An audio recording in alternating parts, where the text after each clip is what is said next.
Live from the Export Beer Garden Studios, this is the Agenda podcast for Tuesday, the 27th of February. The Agenda, an alternative commentary collective podcast. Good morning, good afternoon, good evening, and welcome into the podcast. And welcome back, G Lane. How are you, mate? I'm good, thank you. Look, I just had to take a day off yesterday. It was a long weekend of watching cricket and rugby. It takes it out of you, so I went and played golf. Yeah, fair enough. Did that de-stress you or did that stress you out more? A bit of both, actually. It was a very wet day. I was determined to play my round of golf. Crapped it with rain for at least 16 of the 18 holes. Yeah, great. And I've got severe chafing of the chalfonts now, like red raw from like bottom of the left testicle to the bottom of the right. So there you go. I sort of pride myself on my wet weather golfing. I feel like it's a little bit of a market inefficiency, like if you like black jelly beans, you're always going to get the jelly beans that you like. If you like playing golf in the rain, then you're always going to have the course to yourself. Yeah. I don't mind it too much. I can imagine you'd enjoy it as well because when that course is a bit wetter and you chunk a shot, you can still take a big wedge out of the ground and the ball will still fly, as opposed to dry conditions where the club goes into the ground and you just about break your forearm. Yeah, I'm a shocker for a drop kick. Off the tee, if I'm going to shank one, it's going to be a drop kick. So yeah, you're right. The only problem then is sometimes your club can just completely submarine if it's too soggy. All of a sudden, your wedge is about a foot into the ground and the ball's still where it was. We've all been there. We've all been there. Speaking of which, this has snuck up on us, Manaia. The ACC Golf Opens kick off next Friday. Oh my God! Yeah, the one at Windross Farm is sold out. So there's no more tickets available for that one. But that kicks off next Friday. And then after that, we've got Shandon in Wellington, which is a few places left. And then we've got Harewood and Christchurch after that. And I think there's only maybe a handful of spots left on that one as well. But that's really snuck up.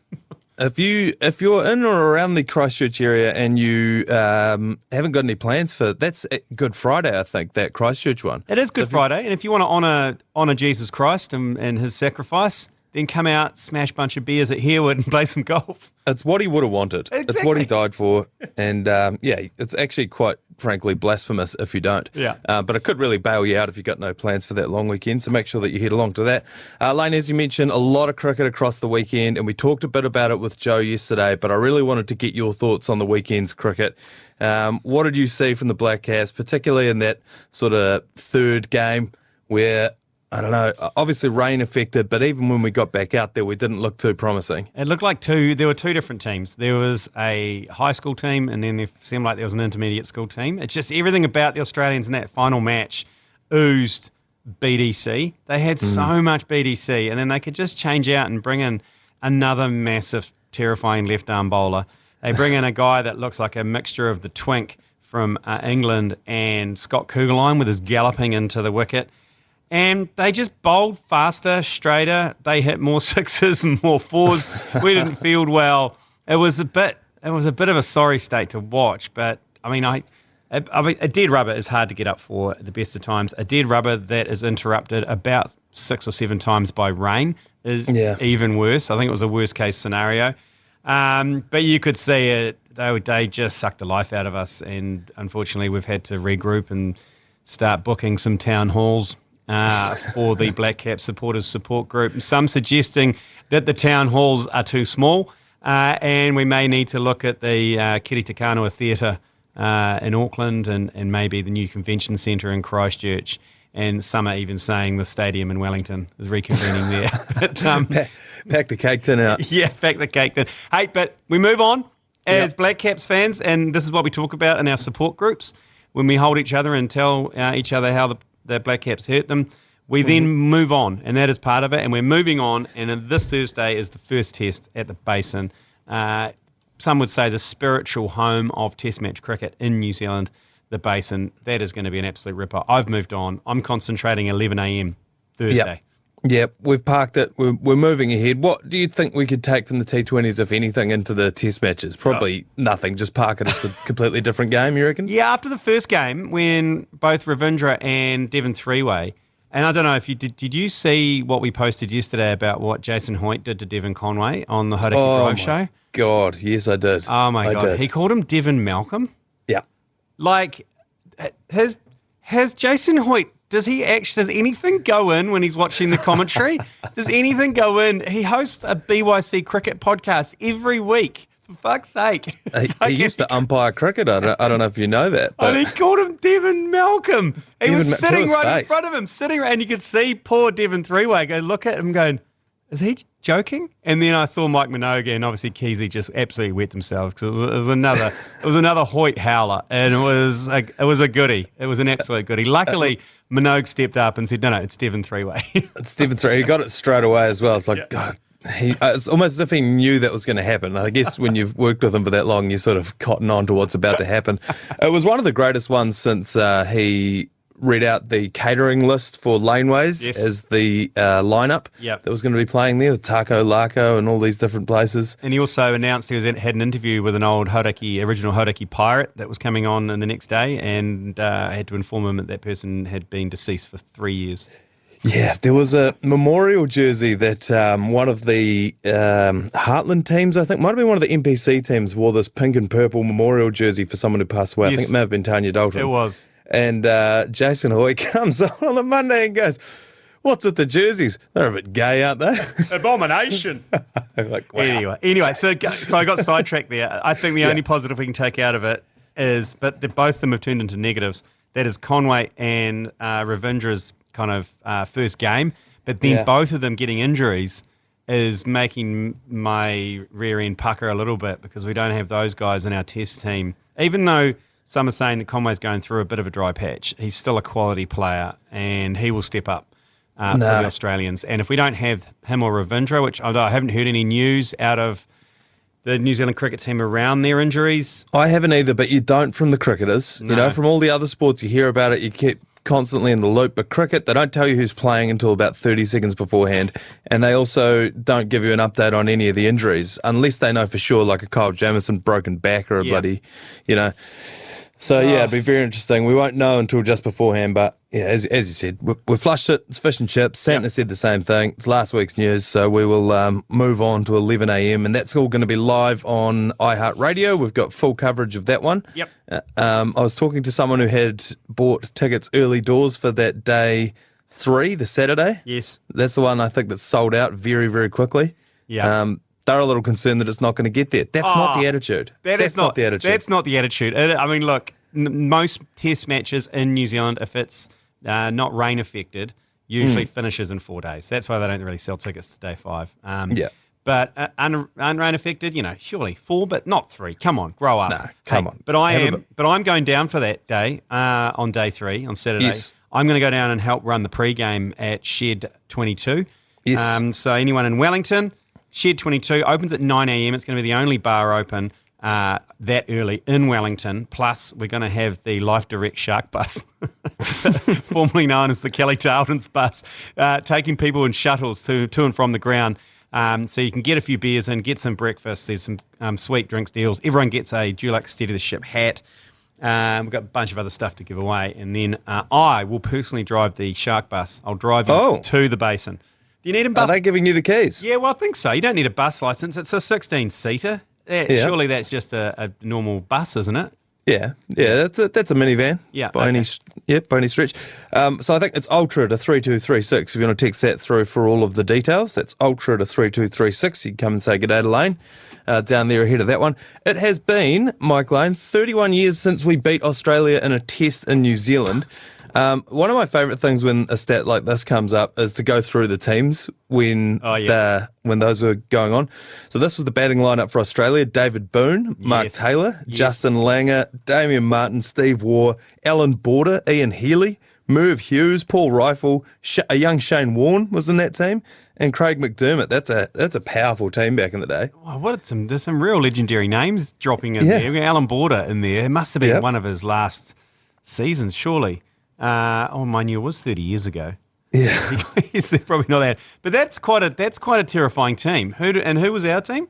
We had John Wright, Mark Greatbatch, Andrew Jones, Martin Crowe, Ken Rutherford, Chris Harris, Tony Blaine, Deepak Patel, Murphy Saw, the great Danny Morrison, and Willie Watson as well were in that team. Well, okay, that's not an overly terrifying attack, is it? Nah, it's not. I think we did well to win that one.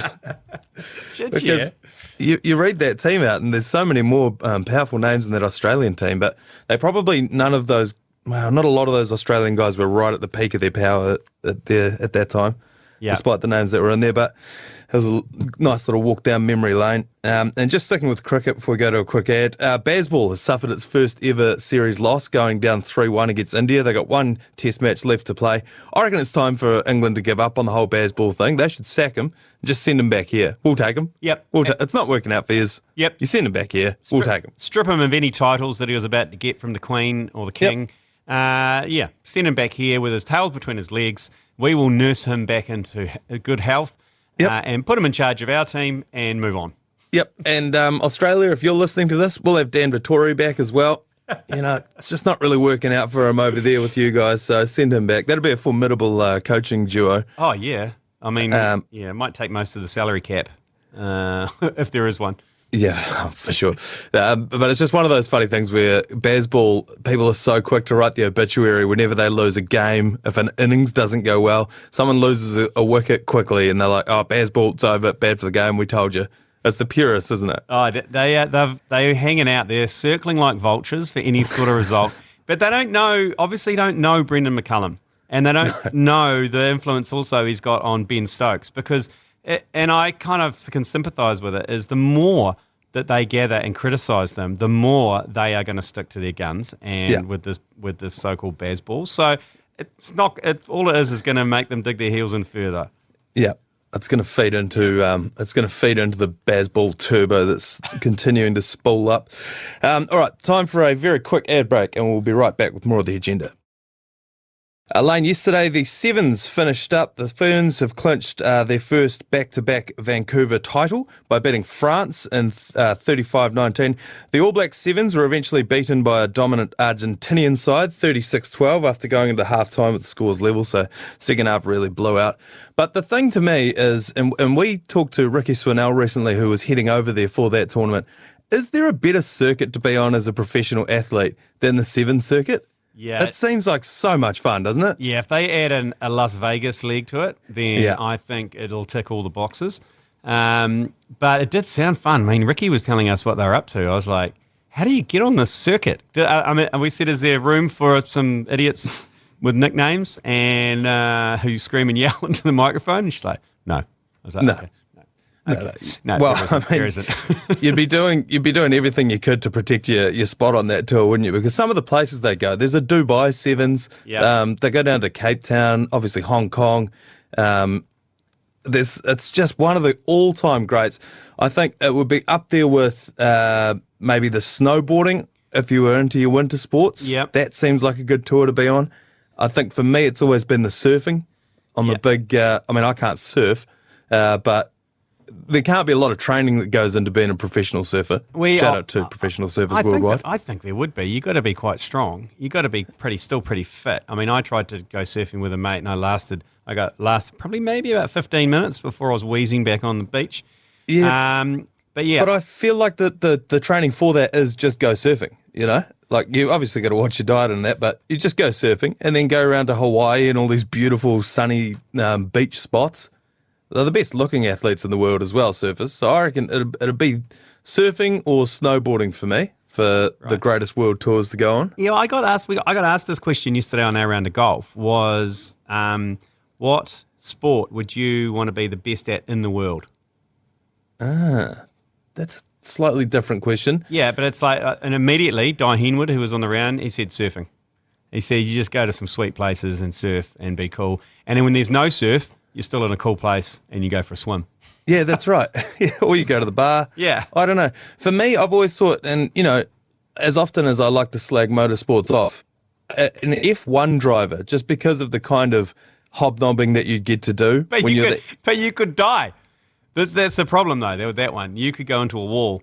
And Not if you're the best of the world, surely. Surely isn't that part of the... No, but then you got Verstappen coming up on the inside and you don't see him coming and he just T-bones you into a wall. So I know what you're thinking. You want glitz and glamour. You want to be, you know, all the models and everything else. And I'm on a yacht in Monaco. Yeah, that's right. So I could kind of see where you were coming from on that one. Yeah, because that's a similar thing to me for being the best football player in the world, the best soccer player. You know, you're in those same sort of situations. You don't want to be the world's best at a sport that's only played in a few obscure countries. Yeah. Like even cricket, that really only gets you cachet in India, or New Zealand, Australia. But I'm just trying to think of either that or I'd like to be the best UFC fighter of all time. Oh, yeah. I feel like that's a very transferable skill, Not a lot of times in your life are you ever going to have to get out and bowl a Yorker. But sometimes you might need to get out of your car and throw down. And if you are the best fighter in the world, like that's a very transferable skill, I think. Yeah, okay. I see where you came from there. What did you go for? I was interesting because I wanted to go for something that, like, if you wanted to go the best football player in the world, I don't think your life would be that much fun because you'd be like Lionel Messi where you can't go to the supermarket without being hounded. So I was trying to think of a sport that you could still go to America or you could still go to Europe and people wouldn't recognise you and you could get away with it, but you still make heaps of cash. That's probably cricket. Yeah, and that's when you were talking about that. I was like, if you were the best in the world at cricket, you could probably make some pretty good wedge still. Not stupid money like footballers or in America. Or maybe, I mean, potentially like the best quarterback in the world. Because I reckon you could go to Europe still and around even New Zealand and get away with being a bit anonymous. Yeah. I'm just thinking you make more money than a cricket player being a best quarterback in the world. Yeah, you would. I was also, you've just triggered me. NBA player would be pretty bloody good. You're right. That's anonymity out the window, but that is a lot of money. I mean, LeBron James is a billionaire and he's got a lifetime deal with Nike, so that wouldn't be too bad a gig. Yeah. Plus also getting to throw down dunks as your day job. It's a hectic schedule, though. They play 82 games a season, plus 16 in the off-season. So you're playing 100 games of basketball. Yeah. Whereas if you're the world's best UFC fighter, you're fighting 3 times a year tops. Yeah, that's true. Plus you can sort out any sort of road rage incident that happens on the way in from West Auckland. Yeah. Which there are many of. So, yeah. Well, what did you decide on? You'd want to be a cricketer? Yeah, I think I'm going to go cricket because I reckon if you're the best cricketer in the world, you're probably going to get 2 or 3 million for your IPL a year, and that's 6 weeks. You're only ever going to get really bum rushed in India. Yeah. Really. I mean, most New Zealanders would leave Trent Boult alone. You know what I mean? I think Australia, they would kind of leave you alone. So I just want to. It would be awesome having played cricket to be the best in the world. It would be. Yeah. But you're right. Coley could probably walk down the street of a lot of places and people would leave him alone. Yeah. I don't mind that. But I'm sticking with UFC for me. Longtime friend of the podcast, Bonnie Jansen, has done some investigative journalism into the most expensive sports for kids to play. I actually believe you were consulted at one point over a beer at a pub. I was. As she walked past us, she was like, what sports do your kids play? Well, the article's out and you can go and have a look at it at the Herald. Rugby and netball are among the cheapest. You think of netball, all you really need is the boots, the sneakers, and then you get the kit. Rugby's relatively cheap. You can get a cheap pair of rugby boots and the club will provide all of your kit. At the other end, it's pretty self-explanatory. Golf, your rowings, and obviously equestrian if you wanna drop $100,000 on riding a horse around. Yeah. But what sports would you as a parent not want your kids to play? Because I was talking to my mum last night and she was saying she hated that I played cricket when I was a kid because we would have to drive like 45 minutes from Waimate to like Fairley, and then she'd have to sit. There's nothing to do there as a parent on the sideline. You're just sitting there having to talk to the other parents. And she said every time she'd duck off downtown to get a coffee or something, that would be the time that I went out to the middle to bat. And by the time she got back, I'd be back on the sideline again and in a huff because she didn't watch me bat. She did say maybe if I was a bit better at batting, I would have been in for long enough that she could have seen me. But what sport would you steer your kids towards or away from? I'm 100% steering them away from horses. That is a given. And also another one, swimming.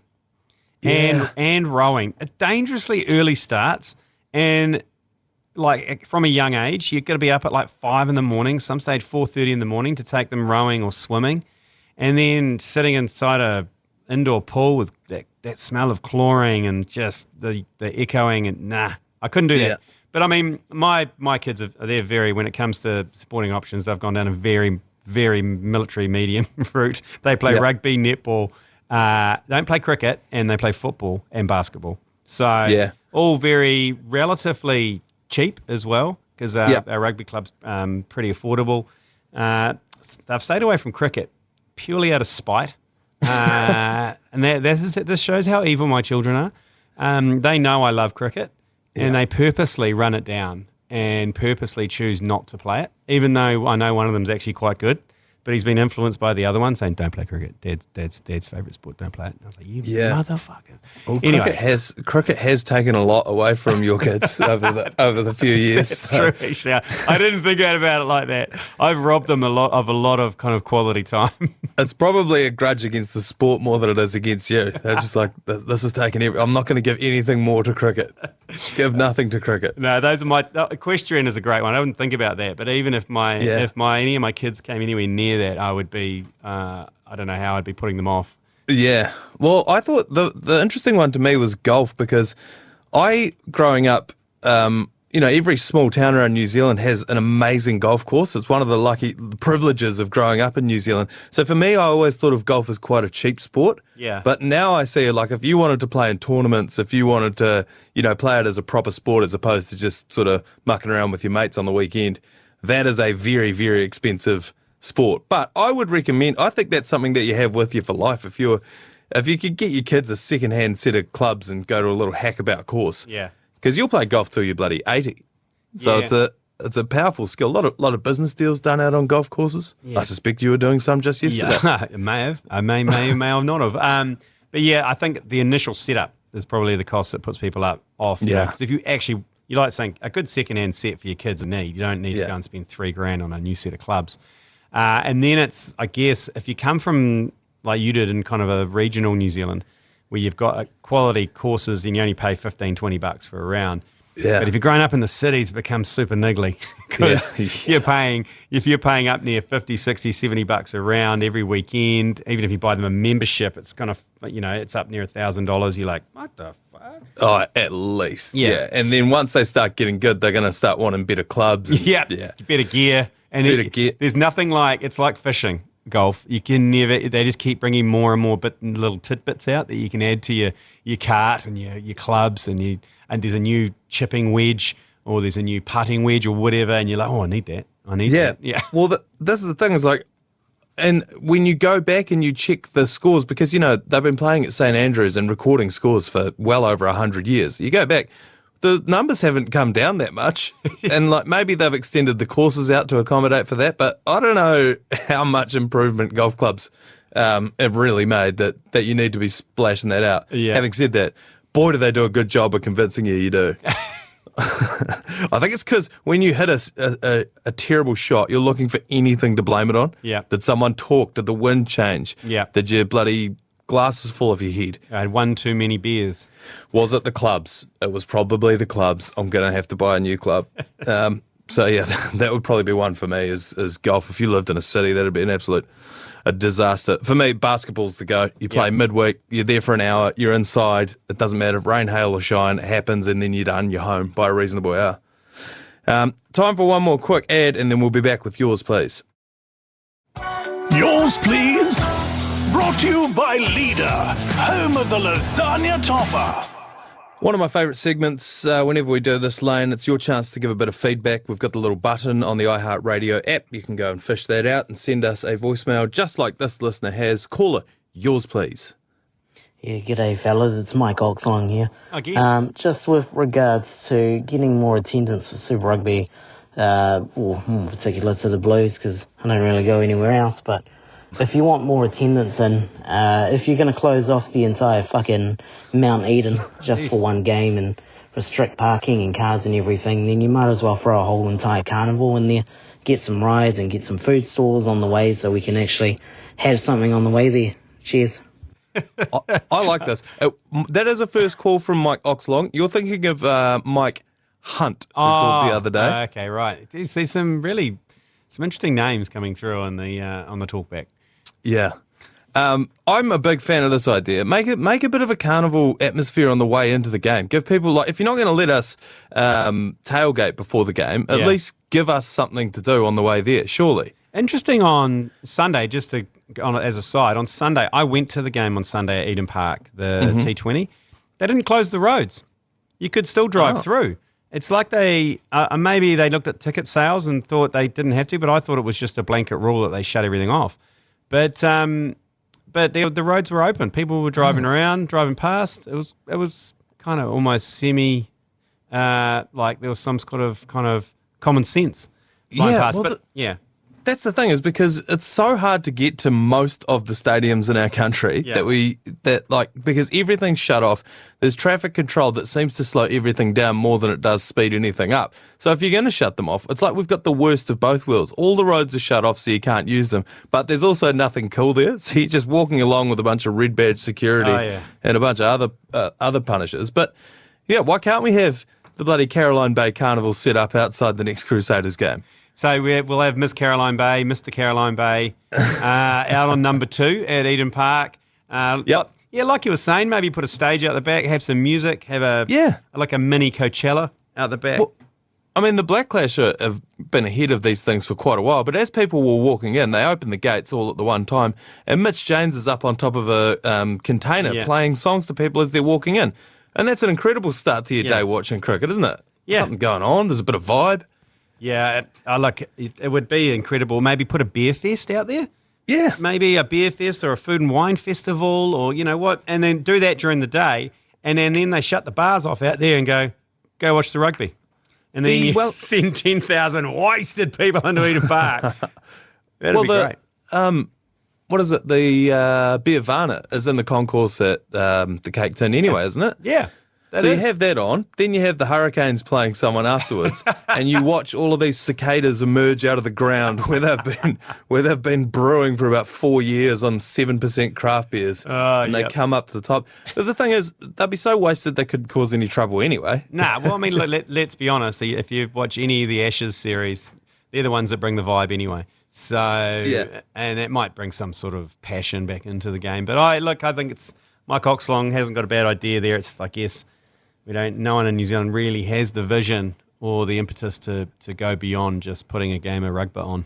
We hand the keys over to the carnies. I don't know what they do when they're not running their summer carnivals. What do the carnies do through winter? I reckon we fire up a little carnival. They just travel around with their, those things where you put the ping pong ball in the mouth and it drops in, all those sort of rigged games. Just run the bloody carnival and they can follow Super Rugby teams around. Yeah, it's just the smell of cabbage kind of just follows them though. That I couldn't bring myself to go along. All right, just a couple of headlines to mop up before we wrap this thing up for today, Lane. New Zealand's fastest growing city has been announced, and it will shock you. Have you seen this story? No, I haven't. Would you like to guess at which New Zealand's fastest growing city is? Surely it is Tauranga. Very close. That is number 2. It was actually overtaken this year by your beloved Hamilton. Yeah, boy! Is Hamilton actually the city of the future? It is. Totally is. I mean, look, I think half of that is the new motorway between Auckland and Hamilton that allows you to smash out that journey without traffic in just over an hour. Maybe an hour and 20 minutes, which is very doable. On the outskirts of Hamilton, you can do it in an hour. So you think that the biggest draw card about moving to Hamilton is Auckland? Is access to Auckland. Like, I grew up in Hamilton, okay? I'm allowed to slag it off. I spent 18 quality years in Hamilton, but I must admit, in terms of it growing, I suppose house prices are a little bit more affordable, and you could work a couple of days a week, earn that Auckland salary, and then just hone back down the motorway in the weekends. So that doesn't surprise me hugely. That whole area, I mean, that motorway should carry all the way to Tauranga, and then that would be a mega district of Auckland, Waikato, and Bay of Plenty. The Golden Triangle, but I reckon bury a little tunnel through the Kaimais, because that's the biggest barrier to that. Maybe Tauranga probably don't want that, to be fair. Well, look, I mean, a tunnel would be great, maybe just for trucks, because I wouldn't mind tackling the Kaimais every day if I didn't have to deal with 18 wheels of justice taking me off the road. Yeah, that's a fair point. One last story to mop up here. Gang patches will be banned in public, and police given extra powers to stop gang members congregating under a new legislation announced by our new government. What if, though, and this is a hypothetical that I'd like to run past you, because we're now putting a law on clothing. Yes. What if the patch is for a fictional gang? Yeah. What if the patch isn't actually for a recognised gang? Because I have spent time designing a gang patch for the Alternative Commentary Collective. You have. It's called the Commenteros. And admittedly, we're struggling to find someone to embroider it for us. So if anyone knows that embroidery place that, well, look, we'll pay cash, obviously, to make our leather gang vests. Yeah. Then we're keen. I mean, it'd be great to test the system, though, wouldn't it? To wander around the streets with the Commenteros. Yeah, that's right. Because we have sent out this design that I've come up with, and nobody wants to touch it. We either get a flat no, I'm not going to do it, Crickets. or we get crickets. Yeah, okay, we'll get back to it, and then you never hear from them again. But somebody is making these jackets out there. Somebody they is. exist Somebody to a high is. level. And we wanted to make another one, didn't we, for this our brothers and sisters at Sky Sport. Yes, that was the mighty missionary mob. We've made them one as well. Why don't we? Yeah, well, if we could get them printed somewhere, if we can get them embroidered, we could send one to the mainstream missionary mob as like a gesture of goodwill. But it would be very interesting to see, like, if someone had like a Sons of Anarchy jacket on, would the police be within their rights to arrest him? What are the rules? What are the rules? You look, I think you'd have to be a gang that has got criminal intentions and underlying criminal reputation, I guess. So yeah, I think the comedy ones, they'd let you off unless they got dangerously confused and then arrested you. But I'd say it's the Hint Hunters of the world. It's the Filthy Fews. It's the Greasy Dogs. It's the Mongrel Mob. It's the Black Power. I think, yeah. You're gonna. What, you think they'll have more of a problem with us wearing that jacket, or you mean they're the ones that the police are targeting? Bit of both. Because the worst case scenario for your design, and which I really enjoy, and I really wanted to get it off the ground. My worst case scenario is us going out and filming something, trying to be funny, and lo and behold, accidentally come across a bunch of Commenteros, and then try and talk our way out of that. I've thought about. We do funny cricket commentary. Yeah, no, we commentary. No. And how we talk our way out of that, and I don't know. I've thought about that scenario quite a lot. Yeah, I have too. But look, if there's someone out there that does make these things, so if you know them, we can break down a lot of like listenership data. We can see what device people are listening on. We can see what countries people are listening from. Shout out to the 2 listeners in Israel. Knock it off, would you? And we can't see any gang affiliations. So, but there must be a couple of people who know some people who know who makes these jackets. Someone in the gangs is on merch. Someone's on merch. Like Who's the merch guy? You've got the treasurer, you've got the enforcer, and everyone's got must have a merch guy because they're patching these guys up left, right, and centre. And someone's got to be doing the patches. Like Dave, we need more patches. So Dave, we need the Dave. Reach out, Dave. Yeah. Get in touch. Send us in a voicemail. Send us in a message, a DM. You can text us on 3236. But please reach out. We'll park that there for now, and we'll be back with a Wednesday edition of The Agenda tomorrow. We'll see you then, Lane. You've been listening to the ACC's Agenda podcast. For more episodes, subscribe on iHeartRadio or wherever you get your podcasts.